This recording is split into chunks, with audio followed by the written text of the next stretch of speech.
कैसे हैं आप लोग। उम्मीद करता हूँ सारे लोग अच्छे और स्वस्थ होंगे। आज हम लोग पढ़ेंगे अरब सागर में जल गिराने वाली नदियाँ। इससे पहले हम लोगों ने पढ़ा क्या था? इससे पहले हम लोगों ने पढ़ा था बंगाल की खाड़ी में जल गिराने वाली नदियाँ, और आज हम लोग पढ़ेंगे अरब सागर में जल गिराने वाली नदियाँ। जो अरब सागर में जल गिराने वाली नदियाँ हैं वो नदियाँ मानचित्र में मैंने दर्शा रखी हैं। एक एक नदी को हम लोग पढ़ते हुए आगे की ओर पढ़ेंगे। मैंने हेडिंग डाल रखी है अरब सागर में जल गिराने वाली नदियाँ। जैसा कि हम सभी लोग जानते हैं,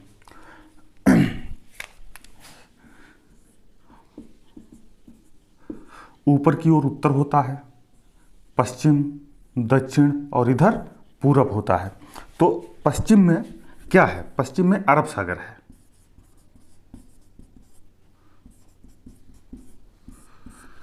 पूर्व में क्या है? बंगाल की खाड़ी है।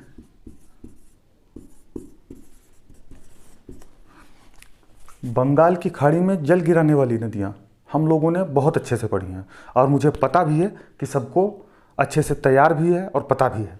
आज हम लोग पढ़ेंगे अरब सागर में जल गिराने वाली नदियाँ। तो देरी ना करते हुए शुरू करते हैं। ये पूर्वी घाट है, ये पश्चिमी घाट है। ये जो नदियाँ हैं ये पश्चिमी घाट से नदियाँ निकली हुई हैं। ज़रा हम लोग इन नदियों के नाम एक बार पढ़ लेते हैं। लूनी नदी, साबरमती नदी, माही नदी, नर्मदा नदी, ताप्ती नदी। अब मांडवी नदी, जुआरी नदी, शरावती नदी, वराही, गंगावेली, पेरियार, भरतपूजा, ये नदियाँ पश्चिमी घाट पर्वत पर हैं। प्रायद्वीपीय भारत की जो नदियाँ हैं वो लूनी, साबरमती, माही, नर्मदा, ताप्ती हैं। अब सबसे पहले हम लोग पढ़ेंगे लूनी नदी को। जैसा कि मैंने आपको क्लास में बताया है, लूनी नदी अरावली पर्वतमालाओं से निकलकर सांभर झील होते हुए, कहाँ? सांभर झील होते हुए, आप लिखना चाहें तो लिख भी सकते हैं। हमारे बोलने के साथ साथ आप लिख भी सकते हैं। कैसे लिखेंगे? लूनी नदी अरावली पर्वतमालाओं से निकलकर सांभर झील होते हुए कच्छ के रण में विलीन हो जाती है। अर्थात लूनी नदी डायरेक्ट अपना जल अरब सागर में ना गिराकर कच्छ के रण में गिराती है। ये तो लूनी नदी की बात हो गई। अब हम लोग बात करेंगे साबरमती की।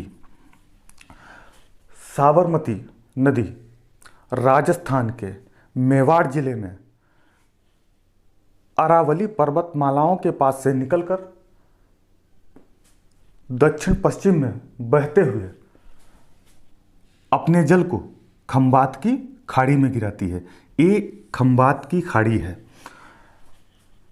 साबरमती नदी के तट पर गुजरात के दो प्रमुख शहर बसे हुए हैं। कौन कौन से?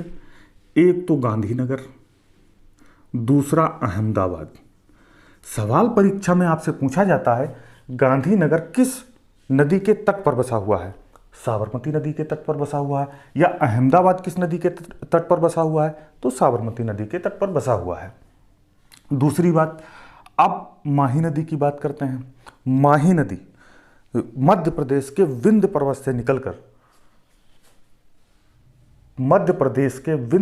निकलती है, फिर उत्तर पश्चिम की ओर प्रवाहित होते हुए कहाँ प्रवेश कर जाती है? राजस्थान में प्रवेश कर जाती है। राजस्थान के बाद माही नदी गुजरात में प्रवेश करती है और खंबात की खाड़ी में अपने जल को गिराती है। आपने देखा होगा विंध्य पर्वत से निकलने के बाद माही नदी कर्क रेखा को काटती है, फिर राजस्थान में बहने के बाद फिर कर्क रेखा को काटती है। सवाल परीक्षा में पूछा जाता है प्रायद्वीपीय भारत की या भारत की ऐसी कौन सी नदी है जो कर्क रेखा को 2 बार काटती है? कौन सी नदी है? माही नदी है। उसके बाद हम लोग बात करेंगे नर्मदा की। नर्मदा नदी मैकाल पहाड़ी पर स्थित अमरकंटक चोटी से निकलकर पश्चिम की ओर प्रवाहित होते हुए अपने जल को खंबात की खाड़ी में गिराती है। सवाल पूछा जा सकता है कि नर्मदा नदी कितने राज्यों से होकर प्रवाहित होती है? मध्य प्रदेश, महाराष्ट्र और गुजरात, यानी 3 राज्यों से होकर प्रवाहित होती है। नर्मदा नदी की सर्वाधिक लंबाई किस राज्य में है? तो मैं आपको बता देना चाहता हूँ, नर्मदा नदी की सर्वाधिक लंबाई मध्य प्रदेश में है। मध्य प्रदेश के किस राज्य में है? तो जबलपुर में है। उसके बाद गुजरात में जब ये प्रवेश करती है तो गुजरात का एक शहर है जिसका नाम है भड़ोच। गुजरात का भड़ोच नर्मदा के तट पर स्थित है। और ये जो नर्मदा है, आपने एक जलप्रपात सुना होगा, धुआंधार जलप्रपात। जबलपुर के पास भेड़ाघाट की संगमरमर की चट्टानों में एक बहुत ही खूबसूरत जलप्रपात नर्मदा पर बना हुआ है। उस जलप्रपात का नाम है धुआंधार जलप्रपात। और बहुत सारी परियोजनाएं बनी हुई हैं। जैसे हम कुछ परियोजनाओं को जान लेते हैं। नर्मदा सागर, ओंकेश्वर, महेश्वर, ये जो परियोजनाएं हैं किस नदी पर हैं? नर्मदा पर। कौन कौन सी? नंबर 1 नर्मदा सागर, ओंकेश्वर, महेश्वर। ये जो तीनों परियोजनाएं हैं किस पर हैं? नर्मदा पर हैं। उसके बाद मैंने आपको बताया एक जलप्रपात है, धुआंधार जलप्रपात। अच्छा, एक और परियोजना है जो गुजरात में नर्मदा नदी पर बनी हुई है। उस परियोजना का नाम है सरदार सरोवर परियोजना। किस स्टेट में है? गुजरात में है। फिर ये आप जो देख रहे हैं, ये छोटी छोटी पर्वत पहाड़ियाँ आप देख रहे हैं, ये है मैकाल पर्वत श्रेणी, या नहीं, सतपुड़ा श्रेणी। सतपुड़ा के उत्तर में नर्मदा प्रवाहित होती है और सतपुड़ा के दक्षिण में ताप्ती प्रवाहित होती है। आपको याद रखना है, सतपुड़ा के उत्तर में नर्मदा और सतपुड़ा के दक्षिण में ताप्ती। ताप्ती नदी महादेव पहाड़ी के पास बैतूल पहाड़ी से निकलती है। यानी ताप्ती नदी मध्य प्रदेश में महादेव पहाड़ के पास बैतूल पहाड़ी से निकलकर पश्चिम की ओर प्रवाहित होते हुए खंभात की खाड़ी में अपने जल को गिराती है। अच्छा, खंभात की खाड़ी में कितनी ऐसी नदियां हैं जो अपने जल को गिराती हैं? 1, 2, 3, 4 सवाल हमसे पूछा जा सकता है कि खंभात की खाड़ी में जल गिराने वाली कितनी नदियां हैं, या भारत की कौन कौन सी नदियां खंभात की खाड़ी में जल गिराती हैं?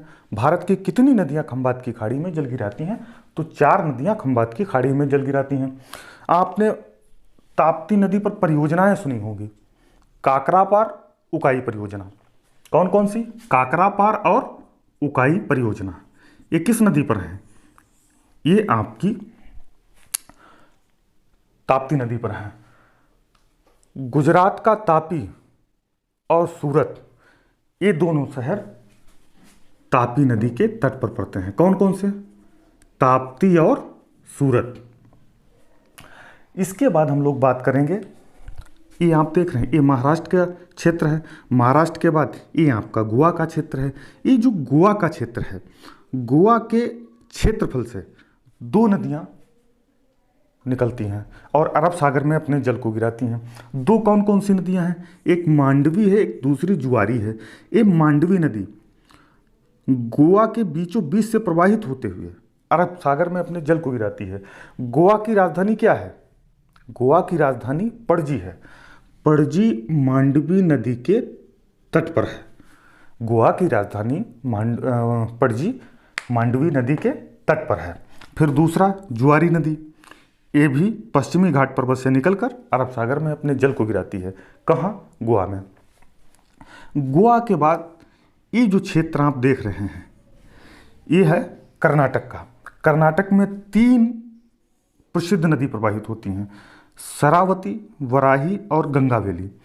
शरावती नदी और वराही नदी के बारे में मैं आपको कुछ बताऊंगा।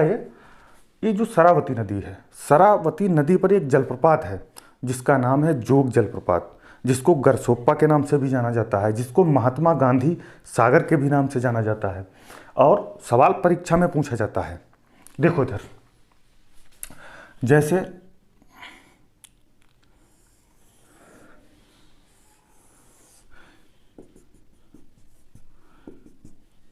एक जोग है, जोग गरसोप्पा या महात्मा गांधी सागर, किस नदी पर है? शरावती नदी पर है। इसकी ऊंचाई कितनी है? 271 मीटर। दूसरा, जो वराही नदी है, वराही नदी पर एक जलप्रपात है जिसका नाम है कुचिकल जलप्रपात।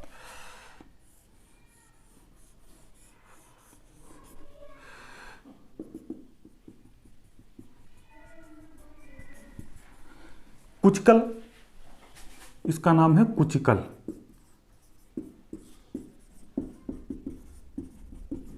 किस नदी पर है? वराही नदी पर है। ऊंचाई कितनी है इसकी? इसकी ऊंचाई है 455 मीटर। इनमें फर्क क्या है कुचिकल और जोग में? हमको पता है कुचिकल भी कर्नाटक में है, जोग भी कर्नाटक में है। जोग शरावती नदी पर है, कुचिकल वराही नदी पर है। जोग की ऊंचाई 271 मीटर है, कुचिकल की ऊंचाई 455 मीटर है। डिफरेंस सिर्फ इतना है, जो जोग जलप्रपात है यह ऊंचाई से सीधा गिरने वाला जलप्रपात है, और जो कुचिकल है यह ऊंचाई पर स्थित जलप्रपात है। जोग ऊंचाई से सीधा गिरने वाला जलप्रपात है, कुचिकल जिग जैग रूप में है। अगर सवाल पूछा जाए ऊंचाई पर स्थित जलप्रपात, तब आपका कुचिकल हो जाएगा। सवाल पूछा जाए ऊंचाई से सीधा गिरने वाला जलप्रपात, तब आपका कौन सा हो जाएगा? तब आपका जोग जलप्रपात हो जाएगा। आइए इधर देखते हैं। उसके बाद ये दो नदियां हैं। ये दो नदियां कौन सी हैं? पेरियार और भरतपुजा। इनके बारे में भी हम थोड़ा जान लेते हैं। पेरियार और भरतपुजा, ये दोनों नदियां केरल में प्रवाहित होती हैं। फर्क इतना है, केरल की जो सबसे लंबी नदी है उसका नाम है भरतपुजा, और दूसरी जो सबसे लंबी नदी है वो पेरियार है, जो कि आपकी परीक्षा के लिहाज से काफ़ी महत्वपूर्ण है। तो हम लोगों ने क्या पढ़ा है?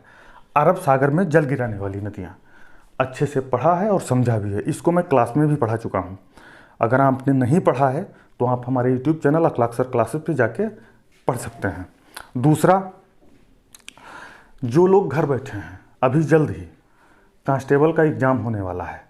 यदि आप अपने घर पे बैठे हैं और पढ़ाई में लापरवाही कर रहे हैं, चाहते हैं कि कांस्टेबल में हमारा सिलेक्शन हो, तो घर बैठने से तो सिलेक्शन नहीं होगा। सिलेक्शन आपको पढ़ाई करने से होगा। और हमारे यहाँ उड़ान डिफेंस एकेडमी पे क्लास कांस्टेबल का, SSC GD का और अग्निवीर का विधिवत चल रहा है। तो आप घर पे ना बैठें।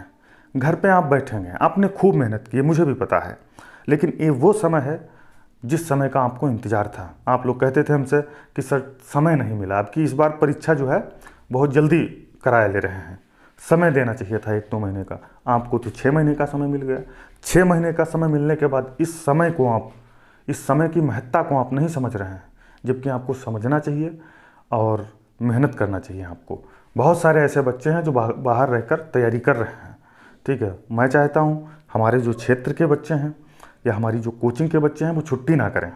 किसी भी तरह की कोचिंग से संबंधित या आपकी पढ़ाई से संबंधित या फीस को लेकर कोई डाउट आपके मन में है, कोई दिक्कत है आपको, तो आप हमसे आकर बोल सकते हैं, बता सकते हैं, ठीक है। उसको एडजस्ट कर लिया जाएगा, मैनेज कर लिया जाएगा। लेकिन आप घर मत बैठिए, आप आइए हमारे यहाँ, कोशिश करिए, पढ़िए अच्छे से। भगवान ने चाहा तो आपका सिलेक्शन होगा। धन्यवाद।